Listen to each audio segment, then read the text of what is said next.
Hello and welcome to Casiochaostheory, and welcome to this video where we're going to take a look at this, our Casio DG-20 digital MIDI guitar from 1987. Not only that, I've got two of them, and neither of the damn things work properly. Originally, I was going to include a very detailed segment looking at the history of digital and MIDI guitars and showing how Casio were a part of that history. But the amount of information I gathered to include in that segment would make this already lengthy video even longer. I might publish that full-length segment as a separate video, and I'll put a link in the video description if I manage to finish it. For now though, let's have a very brief look at the history of digital and MIDI guitars and see how Casio played a part in that. And as always, I've included chapter markers, so feel free to skip to the dedicated DG-20 sections if you so desire. The first major attempt to produce a commercially viable guitar synthesizer came in 1977 when Roland released their GS500 guitar controller and companion GR500 synthesizer module. Roland continued to develop their guitar synthesizer line into the early 1980s by evolving the GR500 synth unit into the GR300. And they also released the newer G-Series range of guitar controllers in both Gibson and Fender-inspired body styles. Plus, these models could now be used both as a controller for the GR300 synth unit, as well as also able to function as standalone electric guitars with conventional pickups.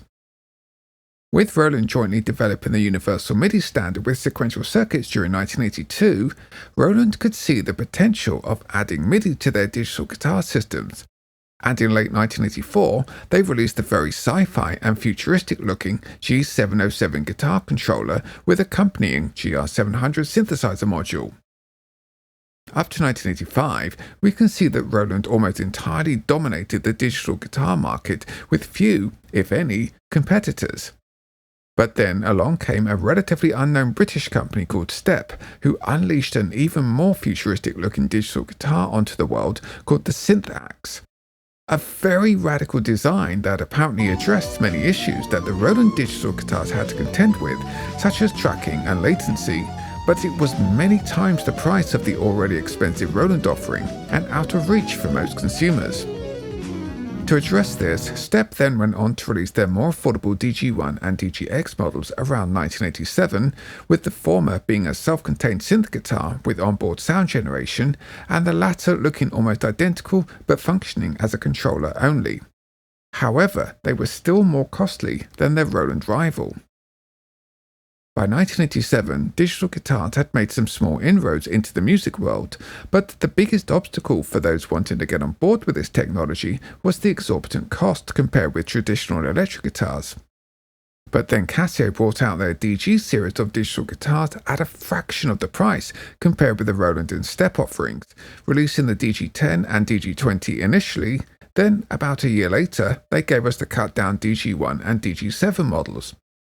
Of note was that the flagship DG-20 came equipped with MIDI capability built right into the guitar itself, something the more expensive Rolands and Steps didn't even offer. Yamaha also released a digital MIDI guitar in 1988, their G10 model, and it looked like the days of the conventional electric guitar were numbered and the future was digital and MIDI.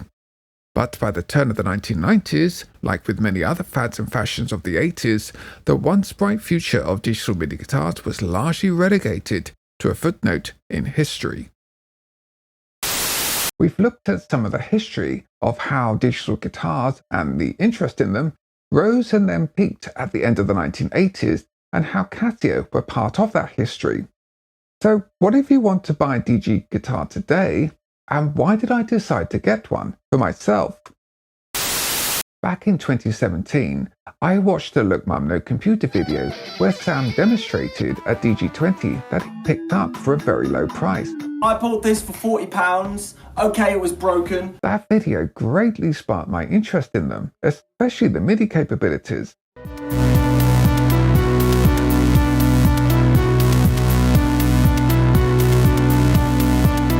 Sam followed this up a couple of years later with a video showing a live cut-back version of his song Groundhog Day, where he used the DG-20 to perform parts of the song. With the crease in the cheese and the lights running Groundhog Day. Then a few months after that, he released another DG-20 specific video.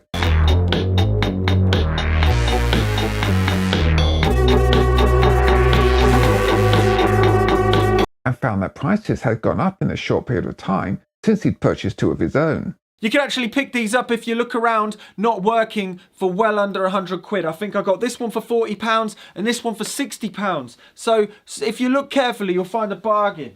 But when he checked online prices at the end of that video, back in June of 2019, DG-20 prices had shot up even more.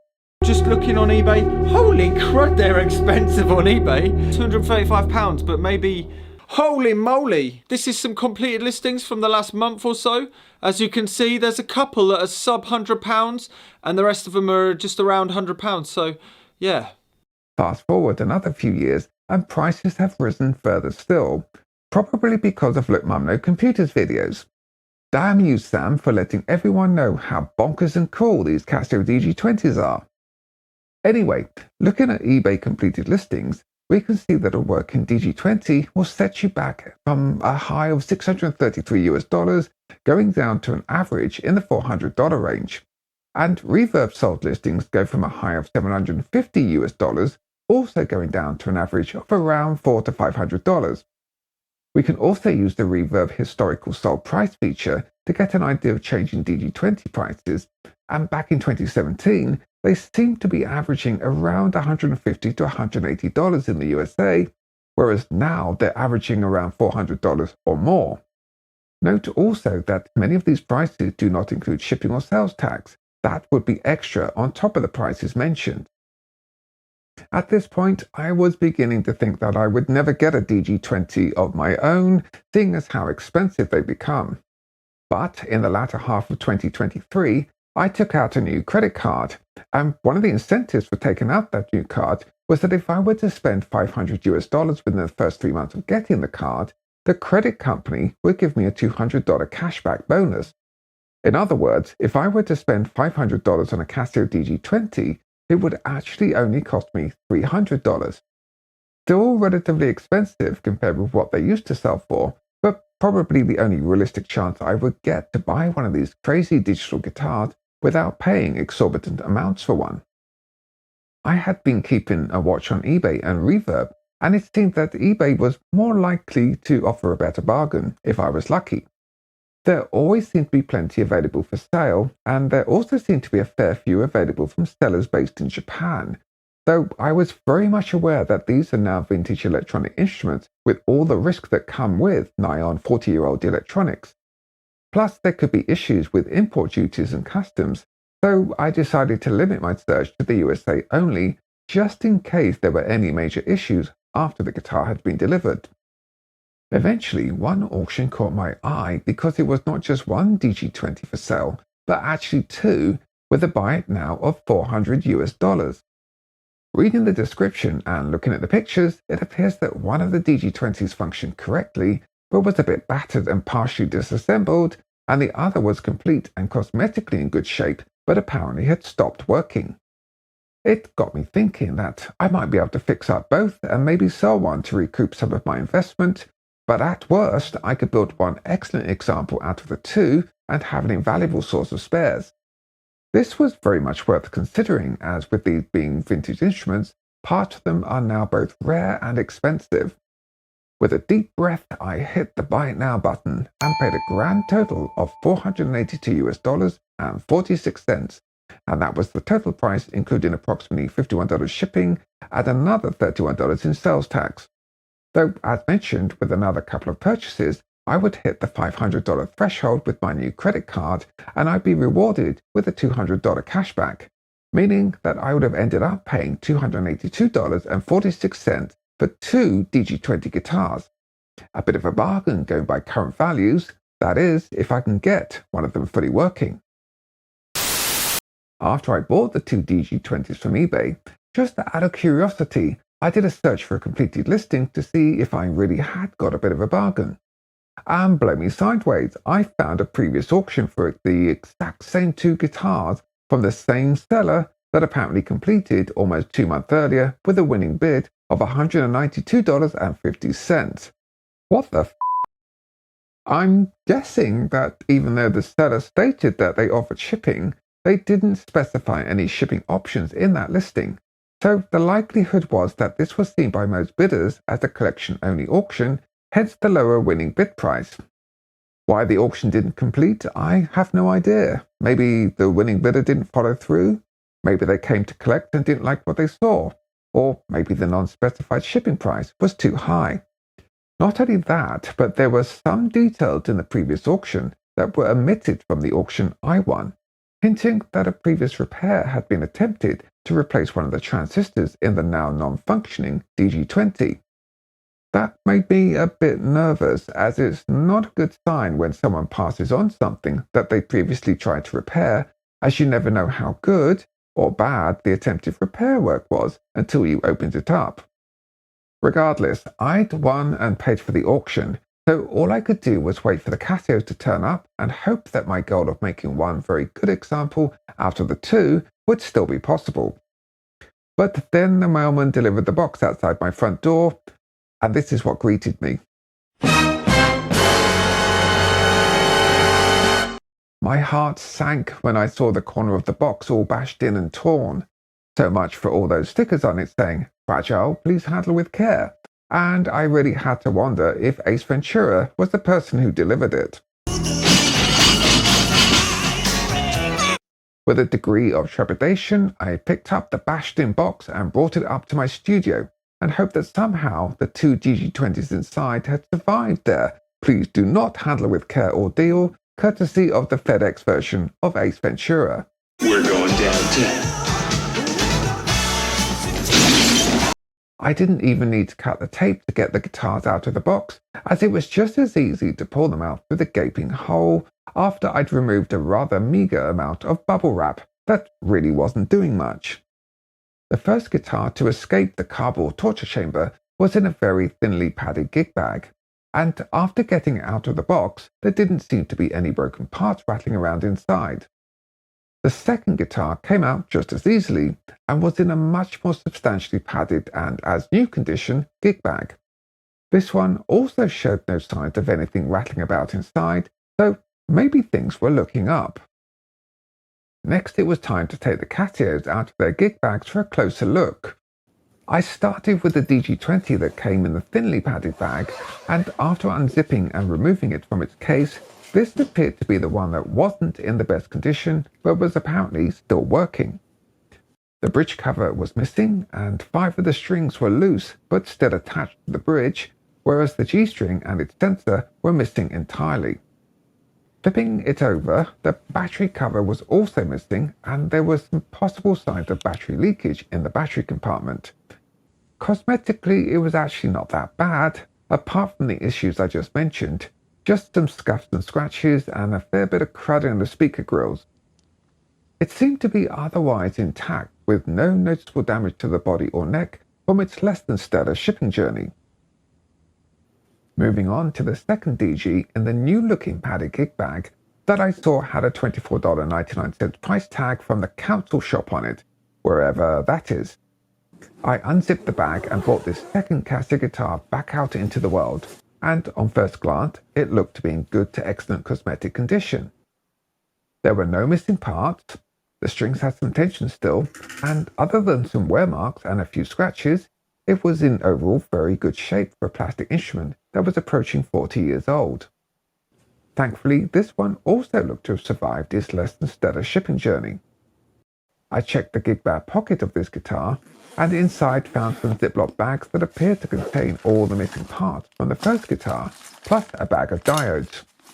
There was also a handwritten note from the seller detailing what they had done and what they thought needed to be done to get at least one of the DGs working again. With both Casios having survived delivery by Ace Ventura, the next thing I needed to do was test each of them to see how much they did or didn't work. Testing the good DG-20 first, I'm going to try powering it with batteries. I'll flip it over, and that will give me access to the battery compartment. I have the 6 D-cell batteries that the DG requires, and I can fit them after removing the battery hatch. Then I'll pop them in one by one.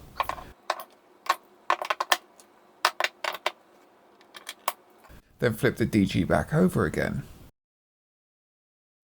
With batteries fitted, let's see what happens when we try and power it on. Nothing, no sign of life at all. Next I will try an old Casio AC power adapter with barrel jack, and this fits into the jack panel on the DG. I did also notice that the jack panel and other connectors appears to be a bit loose, and you can see how they all move when I wobble the power connector. I'm guessing something is loose and not connected properly in there, and we'll hopefully see what's going on when I open it up later in the video. With the AC adapter connected, let's see if it will turn on. Nope, still dead.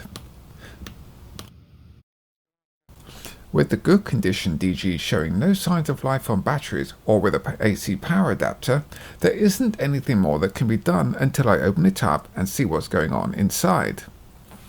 Moving on to the rough condition DG-20, I'm going to check this with batteries first also. I'll flip it over to get access to its battery compartment, and I'm going to place a piece of cardboard under it to stop the string sensor springs catching on the carpet material on the tabletop.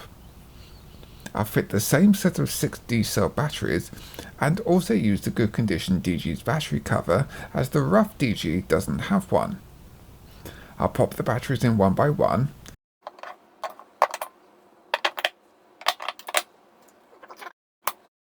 then flip it back over again. With a full set of batteries installed, let's see if this one will turn on. Yes, it does.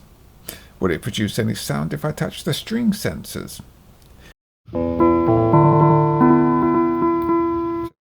Yes, it's actually working. What about if I start the drums?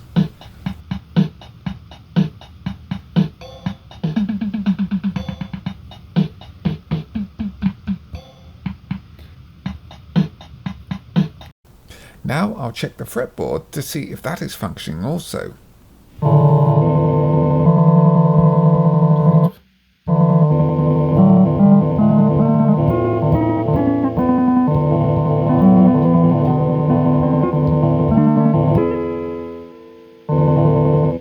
And it does appear to be working.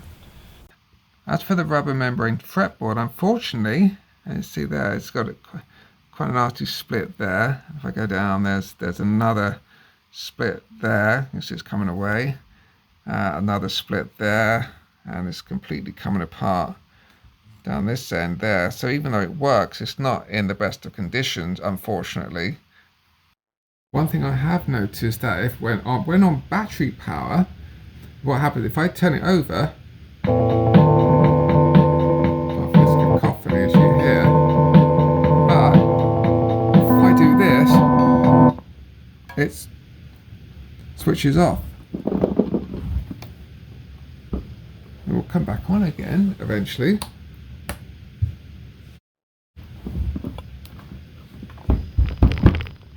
Right, so now it's working again.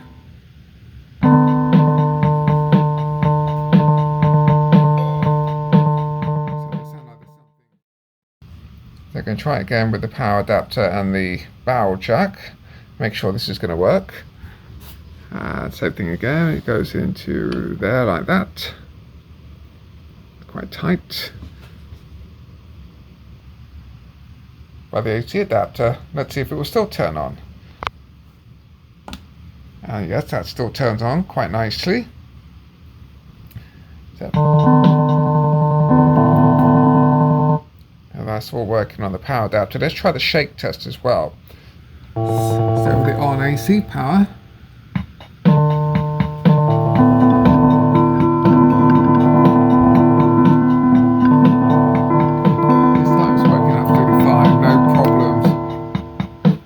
off the power though. I've just pulled that out. So we look at the bridge, image, we can see that one of the strings and the bridge string pin is missing. And I found it. It was in one of the Ziploc bags here.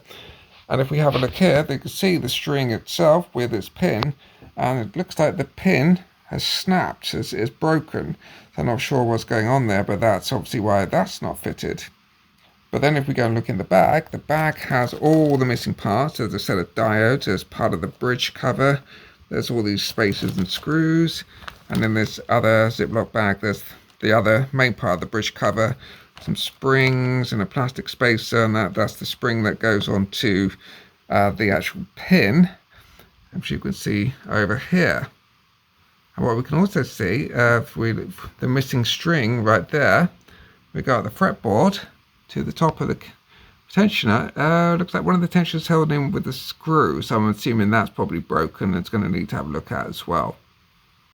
Right now the strings can't be tensioned because the only thing holding them into place, if I pull this, is the actual little gold spring here. And what should be happening is, if I have a look there, this pin should be in this far. And that's one of the spacers right there in front of it. That spacer should be over that pin. And if I come a bit closer, and at the end of that pin you'll see a groove. And that's where an E-clip will go, which will lock that spacer into place and stop the string so you can't pull the string out. Because at the moment, if I try to fit any tension, I'll actually probably end up breaking the spring, which is not a good idea. So I need to get these all secure before I try tensioning the strings. I've taken the bridge cover off the good condition but non-functioning DG, and there you can see how the string pins should be secured into place. If I just zoom in a little bit there, you can see the spacer with the E-clip that secures it, and this allows the string to be tensioned. This is what I need to do to the rough DG so I can tension the strings correctly. Unfortunately, the missing E-clips that were removed from the rough condition DG-20 were not in the Ziploc bag of spares that came with the guitars. However, I found that Harbor Freight sold a 300-piece E-clip assortment box that I purchased for $6.99, as it was by far the best value compared with other hardware stores. And one of the included sizes was 1/16 of an inch, that from my measurements looked to be the size used for the DG-20's tensioners. So what we're going to do, I'm going to relocate the top E string pin to the G position. Two reasons for doing that. First of all, I want to make sure the G position sensor is working, the actual circuit for it. And so by putting that pin in there, I can find that out. But also, if I do get both guitars working, because this one has got most of the damage on the high E side of the fretboard, this will kind of remove the risk of putting too much pressure on it, because I won't be playing that part of the fretboard. I'll grab my soldering iron, hold on to that and heat this up. And there we go, that came off. The next thing I need to do is simply move it over. And this is a little bit fiddly. I need to heat this up.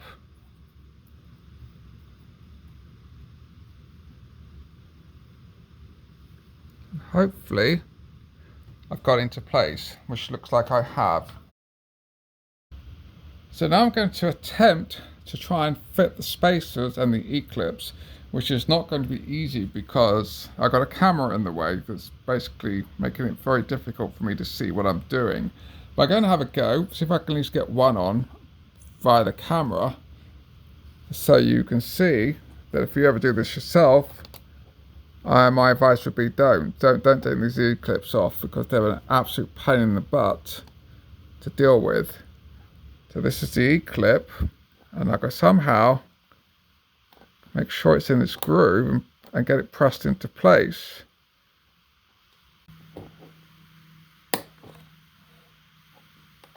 Sounded like it started to go in, or did it?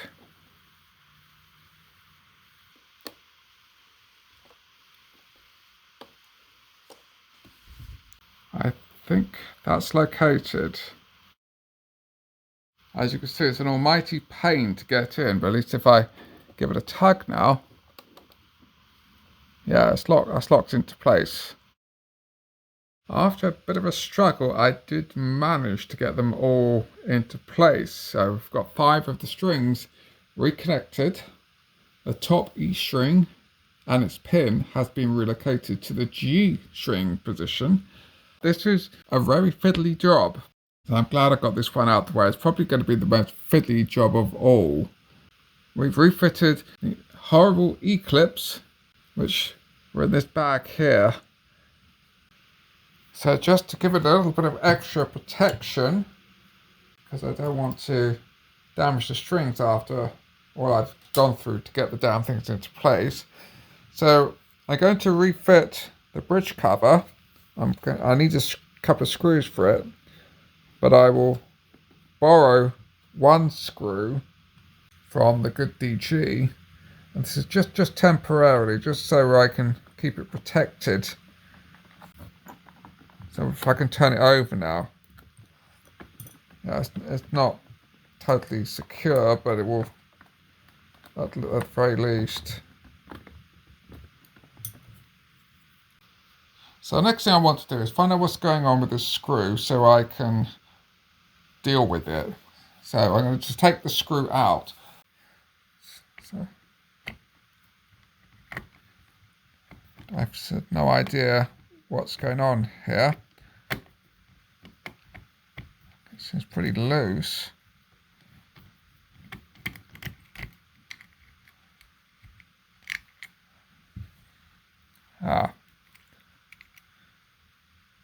Okay, well, that's why there's a screw in there that's holding this tensioner. It's broken off from its shaft. So I guess what I need to do, so what I want to do now, I want to swap this. I'm hoping this one's good. I could swap the 2 over. I completed this task but didn't film it, as I'll be covering swapping string tensioners and tensioning the strings in the chapter covering the good DG-20. For this segment of the video, I'm going to check the jack panel to make sure that all the ports are working. The first port we're going to check is the headphone port, and I've got the jack all ready to go right here, so I will plug this in to the jack panel.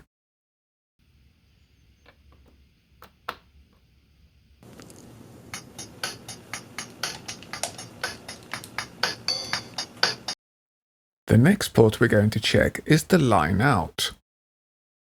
I'm going to connect the line out of the Casio DG into this old Casio AS20 amplifier. Unfortunately, the speaker no longer works, but the headphone output does still work, so I can use that for monitoring instead.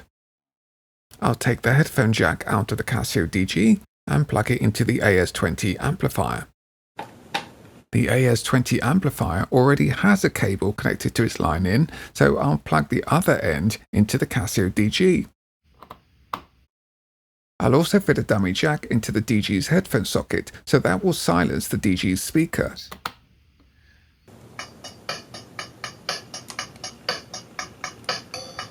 The next port we're going to test is the foot switch. And I have a foot switch here, along with this associated jack connector.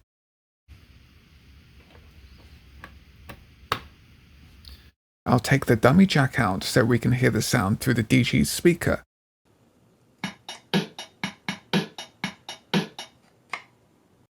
And the last port to be tested is the Midi port.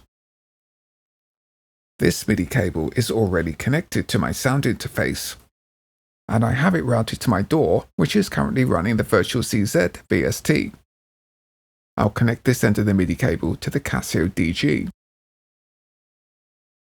Also note that the Casio has 2 Midi modes, and we're going to use Midi mode 1. And there's a switch on the jack panel where you can select between Midi mode 1 and 2. I'll put the dummy jack back into the DG to silence its speaker, as we only want to hear the sounds coming from the VST. When I play the Casio DG now, you won't hear any sounds coming from it, but you will hear it playing, via Midi, the Virtual CZ VST behind me.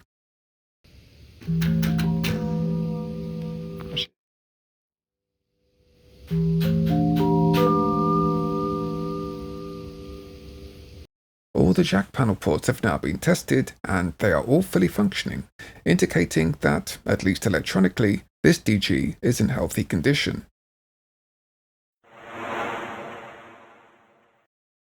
Now it's time to disassemble both the good and the rough condition DG-20 Casios so that I can swap the working internals from the scruffy DG into the physically good condition but non-functioning DG. I'll start off with the good condition DG-20 first, and only a screwdriver, a wrench and a soldering iron are needed to take the whole thing apart. So the first thing I'm going to do is to flip the guitar over, and then start the process of removing all the screws. And luckily they're all the same size, so there's no worry about getting them mixed up.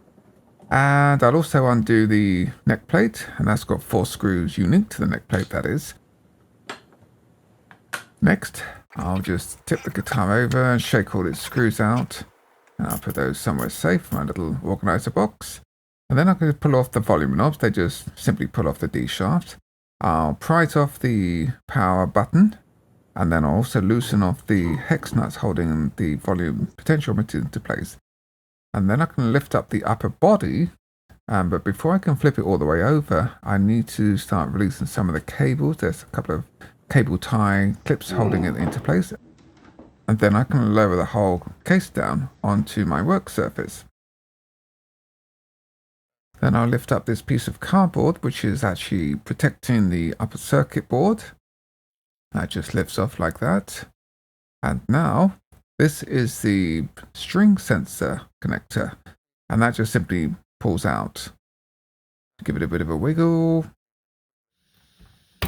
and out it comes. I'll move over to the other part of the circuit board, and now we're going to remove the fretboard sensor. And these are 2 more socket plugs, and they just give them a bit of a wiggle, and they will come out eventually, like that. That's 1. And there's 2 for the next sensor. Come on, you can come out, you can do it. Yes, there, it's come out. Now we're going to remove the 2 boards. They're for the push buttons, and that's for the drum buttons and also the start, stop and fill in buttons. And these are just held in with a whole bunch of screws, and you know the drill, just undo all the screws. There's plenty of them. And once they're all out, that's the last one. And then the 2 boards just simply lift off. There's a couple of locating posts, and they'll come out, and there you go. The next board to remove is the power switch board, and there's just 2 screws for that one. It's pretty simple, and it will just pull off.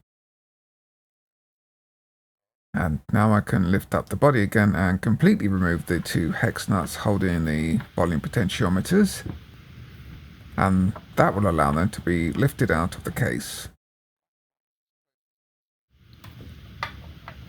Now we move on to the jack board, and there's only 3 screws holding that in. That's pretty simple, just undo those and it will lift out. Then we have the crowning glory, the Midi socket, and that's held in with 2 screws. One there, and that's the second one. And that also just lifts out. The speaker is held in with 4 screws, and that's pretty simple. Undo the screws, and then the speaker just lifts out of place. Then the upper control panel, that's just 4 screws.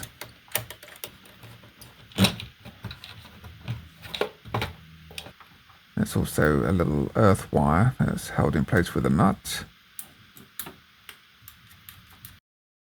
At this point, we have now separated the upper body from the lower body, so I can just simply put the upper body somewhere safe until we're ready to start the reassembly process. So these are all the circuits still in place in the lower body. And what I also need to do is to unsolder the battery connections from the jack input board. I just unsolder those and try not to burn my fingers. And sorry for the out of focus camera there. Now we need to remove the upper circuit board from the standoff pins, and this is quite simple to do because there are these little ears which you simply squeeze with a pair of pliers like that, and then they should pop through the hole.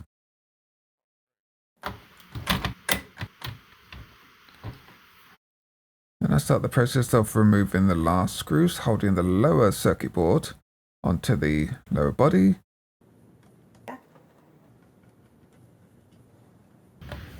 And that will allow us to lift all the circuits completely out of that lower part of the DG guitar. So at this point, I now have a completely empty lower DG body, which I will clean up, ready to take the good circuit from the rough condition DG once I've disassembled it. Next job is to disassemble the rough condition DG and extract all its internal circuit boards so that they can be transplanted into the good DG's empty case. This is the exact same process that I've already shown taking apart the good DG, so there's no need to go through it step by step, but you can still enjoy a sped up quick edit of the process that in real time would take approximately 15 to 20 minutes if everything went smoothly. If only it could be done this quickly in real life. I didn't encounter anything different taking this one apart, and I couldn't see anything that might have been the cause of the intermittent power when on batteries, though at a guess it was probably corrosion within the battery compartment. Anyway, this now leaves all the working circuit boards that I will clean up and prepare for transplant into the good condition DG body. With the rough DG now disassembled, I took the opportunity to clean up its circuit boards that had a lot of dust all over them. This was caused by the foam that was used to cover the battery power leads, and also the foam backing on the shielding plate that was disintegrating all over the place, as you can see from this clip where simply rubbing it with my thumb caused it to break apart. I vacuumed all the boards and the related parts,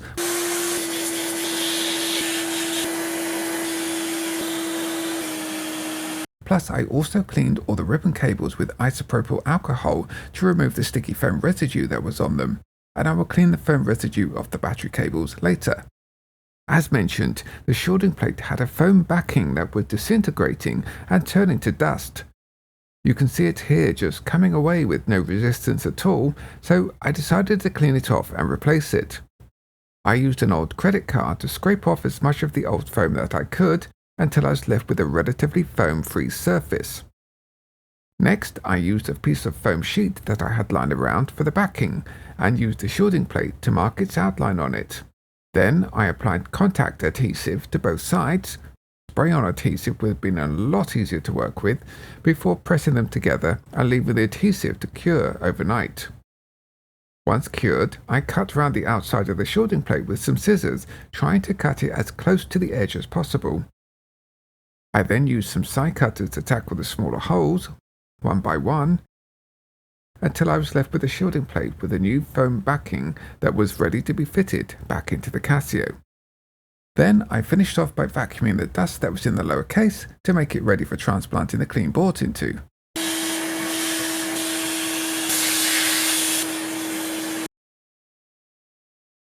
I took the opportunity to vacuum the good condition DG top case, though it was already quite clean inside.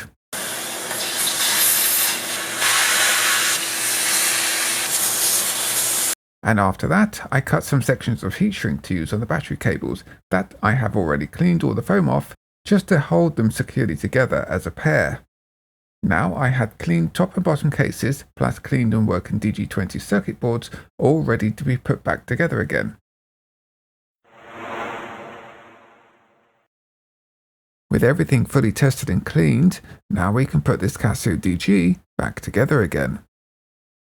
I'll start by picking up the two circuit boards and lower them down into the bottom case onto their posts. Next we start the process of screwing the lower board into place. Then I'll place the refurbished shielding plate between the upper and lower circuit boards. And I'll lower the upper board onto the post and snap it into place. A couple more screws there. Now we can bring in the upper part of the case of the guitar, and I'll put in the top control panel, and that's held in with 4 screws. And there's a ground wire there that goes back. And there's the 2 push button circuit boards, and they're just quite simply screwed into place. Next we've got the power button board, a couple of screws for that one. The Midi socket that fits into the upper case with 2 screws. We can outfit the speaker. Now finger tighten the screws and their cable ties to begin with, and then screw it into place. We got the jack board, and that's held in with 3 screws. Then the neck sensor ribbon cable that pushes into place on the upper circuit board. The string sensor just pushes into place in this connector. Then the protective cable goes on top of the upper circuit board. I'll solder the battery cables back into place and make a pig ear out of that one. Then the potentiometers drop into their holes on the inside. Finger tighten the hex nuts on the outside, and then tighten them a bit more. Now I'll check the cable routing, make sure it's all in the right place and not catching. And if you get it right, then you'll be able to close the case, make sure it doesn't catch on any of the screw holes. Then flip it over, and now screw the case together. Not forgetting the neck plate, I'll put a couple of screws on there. Quite a few screws with this one. And the last 2 neck plate screws. Flip the guitar over, put the power switch button into place, and push the 2 volume knobs on their D shafts. And we now have a fully tested, fully working, and fully assembled Casio DG-20 digital MIDI guitar. I need to address an issue with one of the tensioners is not adjusting. I can't tension it. And I'm going to show you here because you use an Allen screw. And if I adjust it, this one here is not adjusting. And all the others do. So I'm going to move this one. You slot it in. There's a little hex socket underneath there. If I say about turning it, you should be able to see that's moving quite as it should do, up and down. But this one, which is the low E string, it's just, there's something broken in there. So what I need to do is loosen everything off.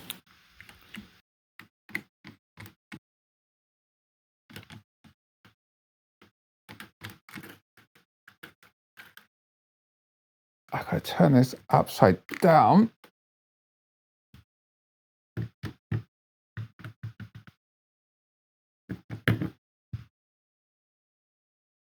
Then what happens is this should just drop.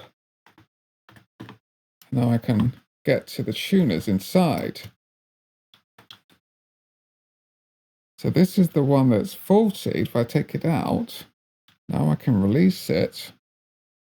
And now I can see what the problem is. This is broken. This should have a hex. Doubt if it's going to work close up. I should have a hex underneath it. But luckily, the rough DG had a broken tensioner, but the actual cylinder, the hex thing, was okay. So this is from the rough DG. This is what it should look like. And you see there's a hex in the end. So all I need to do is swap this over.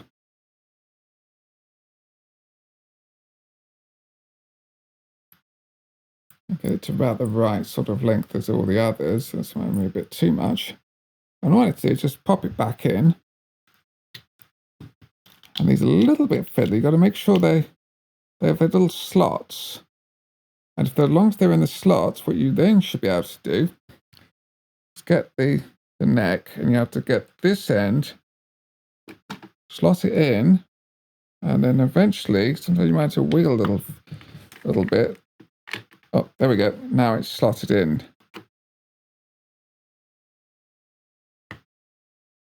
It's quite a simple design, quite ingenious in many respects. Now I turn it back over. Because what you have to do, you grab hold of the string, make sure it's in its groove, make sure it's not caught or anything. And what you do is you pull it, give it a little bit of tension, and then you lock this little screw there, little Allen head.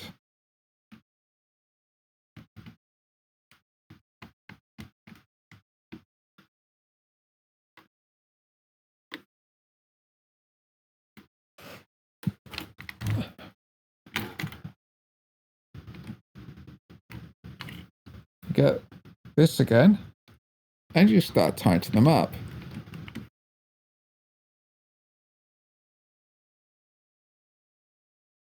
So that's how you tension the strings on these things. With the DG-20 now all ready to go, let's plug it in and see what it sounds like.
After this extended journey of purchasing, fixing, and using a vintage 1987 Casio DG-20, now it's time for me to give some overall thoughts and opinions on this technological musical relic from the 80s.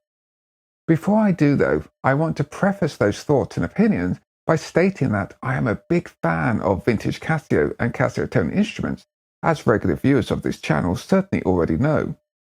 I'm also a strong believer that limitations can breed creativity, especially when it comes to Casio's more quirky, off-the-wall and thinking out-of-the-box models that make up for their limitations by offering uniqueness and a sense of fun that can foster creativity and inspiration.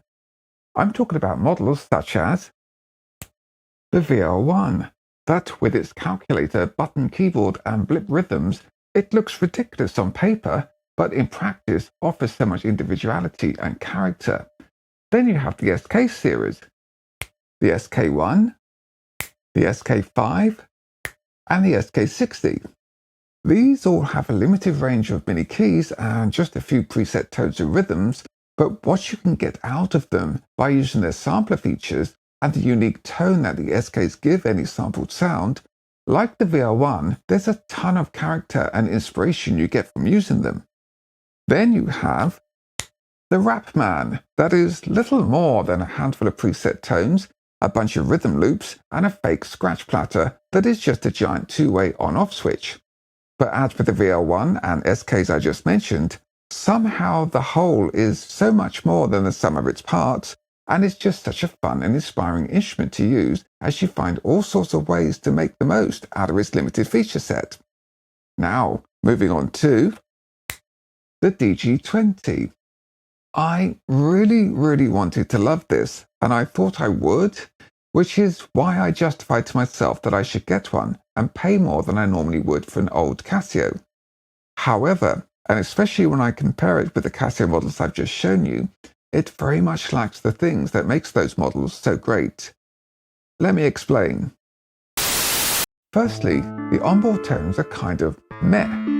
I was surprised at how not very usable quite a number of them actually are in practice, and also bear in mind that the DG-20 has the most number of tones available out of all the DG models. Then you have the built-in rhythms that are very generic sounding late 80s Casio drums that lack the uniqueness of some of their earlier models. Their actual usefulness in the DG-20 is little more than a glorified metronome. But the biggest drawback of all, in my experience, is the lack of playability, especially if you are used to playing certain styles of guitar, or if you are like me, you are a bit of a sloppy guitar player. You see, I come from a more punk and new wave style of guitar playing, and I lean more towards rhythm playing, where I use a lot of bridge palm muting and also deadening fretted strings on the fretboard.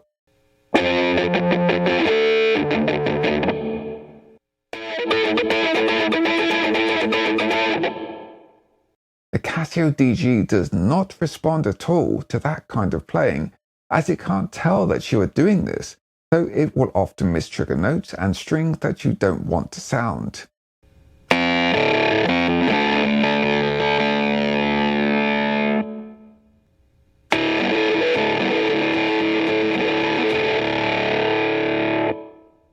You also have to contend with the rubber fretboard and chunky neck, plus you have to press down quite firmly to make the fretted notes register, and the rubber feels sticky, making it much harder to slide from one part of the neck to the other. If you are more of a classical or Spanish guitar player, where you are finger-picking individual strings rather than strumming, then it responds a lot better. Where the DG-20 does shine is with its Midi feature that allows it to connect and trigger all sorts of other Midi sound devices. In Midi Mode 1 with the solo feature activated, it would make a super cool 80s looking bass guitar synth.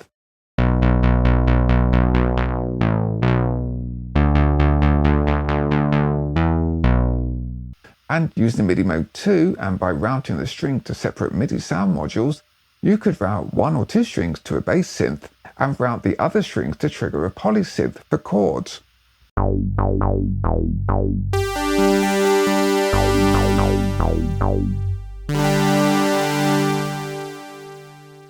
Look Mum No Computer also had a good point about removing a string or two between the strings that you route to the bass and poly sound modules, as it would make it easier to play that way. I've taken some of the strings off this one because it's easier to play when there's less strings on it. Then I have a bass line on the top note. And then I also have a high one on the G string. I have a high one on the G string, yeah. I also can't help but feel that, as I mentioned a few times in my FFS Casio Bring Back Your Classics video, that Casio missed some golden opportunities with the DG series. Being very limited in terms of MIDI functionality, literally offering just note on and off, the use of the foot switch for turning on and off the rhythm seems a weird choice when the start-stop button is easily within reach of your right hand, and when they could have used the foot switch for a much more useful feature. I'm thinking something like switching on modulation or vibrato, or if using a variable pedal, maybe using it as a volume control to greatly increase expressiveness. They could also have used it for a variable wire or filter control.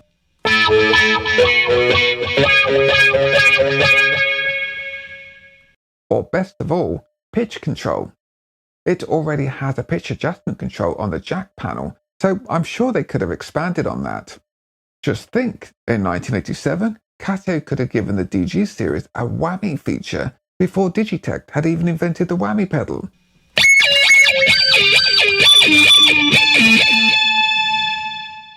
And as I've mentioned in previous videos, Casio should have developed models like this and brought out updated and improved versions, adding the additional features that I just mentioned.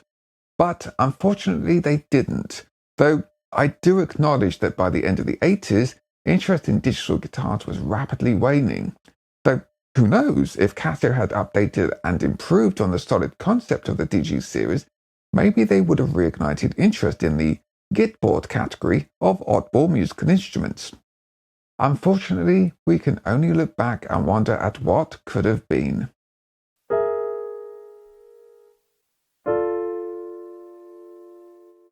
My overall verdict of the DG-20, and this is based on their current average values, is that if you are looking for a useful MIDI controller in guitar form today, these are really far too limited and far too expensive for what they offer. And that's coming from me, who loves quirky and vintage Casios. There are also better and more affordable options out there in terms of playability and features, and for almost the same price that the DGs are going for, you can pick up one of Casio's vintage MG series of digital MIDI guitars. These have the same MIDI functionality, but with far, far better playability. They are superbly built, and not only that, they double up as a conventional electric guitar, giving you the best of both worlds. There was even a recent auction for one that belonged to the late and much missed Chris Cross, bass player with New Wave band Ultravox, that sold for £440 UK. The lucky bidder of that auction got to own an MG510 previously owned by a famous musician for around the same price that an average DG-20 would cost, certainly over here in the USA.